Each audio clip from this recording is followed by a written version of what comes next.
ಇಷ್ಟು ವರ್ಷ ಅದನ್ನ ಮದುವೆ ಆಯ್ತು, ನಮ್ಗೆ ಮಕ್ಕಳಾಗಲಿಲ್ಲ ಚಿಂತೆ ಹಗುರಾಗಿ ಕಾಡ್ತಾ ಇದೆ. ಅದಕ್ಕೆ ಚಿಂತೆ ಮಾಡ್ತೀಯ? ನಮಗ್ ಮಕ್ಕಳಾಗ್ಲಿಲ್ಲ ಅಂದ್ರೆ ಏನಂತೆ? ನನ್ನ ತಮ್ಮನ ಹೆಂಡತಿ ಪಾರ್ವತಿ ಇದಾಳಲ್ಲ, ಅವಳಿಗೆ ಮಕ್ಕಳಂತಾರೆ.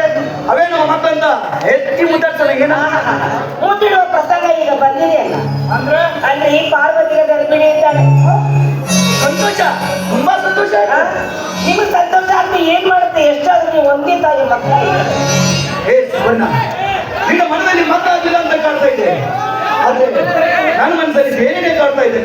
ನಿನಗೇನಾಗಿದೆ? ಏನಿಲ್ಲ, ನಮ್ಮ ಊರಿನ ಜನಕ್ಕೆ ಒಳ್ಳೇದಾಗ್ಲಿ ಅಂತ ನಮ್ಮ ಹೊಲದಲ್ಲಿ ಒಂದು ಬಾವಿ ತೆಗೆಸಿದ್ದಲ್ಲ, ಆ ಬಾವಿಯಲ್ಲಿ ಮಳೆಗಾಲದಲ್ಲಿ ಸಹಿತ ನೀರು ಬರ್ತಾ ಇದೆ.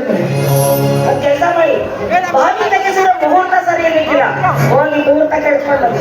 ಹೌದು, ನಾನು ಈಗಲೇ ಹೋಗಿ ಮೂರ್ತಿಗೆ ಹೋಗಿ ಬರ್ತೀನಿ. ಅಲ್ಲ ಸ್ನಾನ ಊಟ ಏನಾದ್ರು? ಏ ಹುಚ್ಚಿ, ಮೊದಲು ಊರು ಮುಖ್ಯ, ಆಮೇಲೆ ಎಲ್ಲ ಸ್ನಾನ ಊಟ ಮಾಡಿದ್ರೆ ಆಯ್ತು.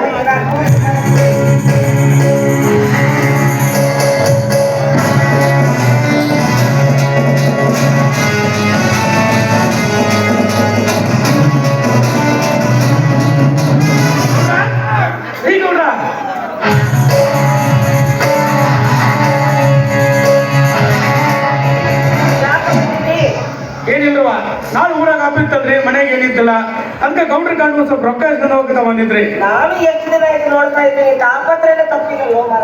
ಹೌದ್ರವ, ದೊಡ್ಡ ಸಂಸಾರ ದುಡಿಯೋದು ಒಬ್ಬಣ, ನಿಮ್ಮಂತ ದೊಡ್ಡವ್ರು ಕೊಟ್ಟಾಗ ಬಣು ತಿರುಗಿ ನಡೆಯೋದು. ಹೌದವ,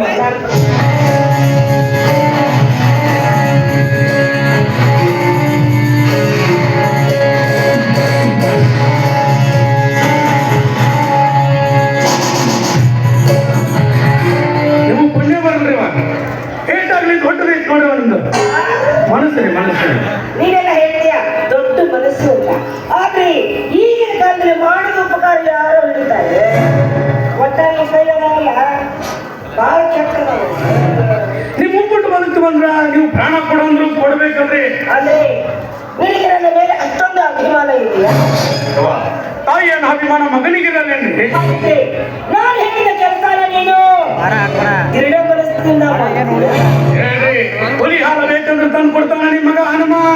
ಆದ್ರೆ ಈಗ ಈ ಮನೆ ಚಿಕ್ಕ ಸೊಸೆಗಾರ ಭೇಣಿ ಇದ್ದಾಳೆ. ಏನ್ರಿ, ಸಣ್ಣವರು ಹೊಟ್ಟೆಲೆಗರ